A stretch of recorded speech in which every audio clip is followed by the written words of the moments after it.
రాత్రిపై సంతతి కొరకై అహోరాత్రములు తపస్సు చేసే వానర కేసరి కేసరి కుల సతి కడుపు పట్టగా జనించినాడొక అసమాన బలోద్ధతుడు సంయుతుడు అంజనాసుతుడు పవననందనుడు.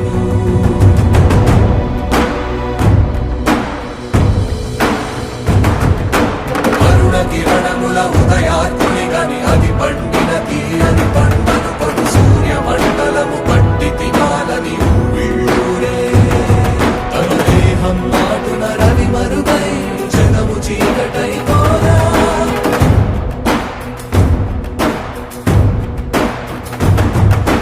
అది అమరేంద్రుడు గమనించి తన ఐరావతమది రోడించి ఆంజనేయుని సమీపించి తన వజ్రాయుధమును విసరగా అది పవననందనుని హనుముని తాకా చిందిన రక్త బిందువే విద్యుద్వేగంతో ధరణి స్థలి వంద కడలిలో చచ్చి 100 కడలి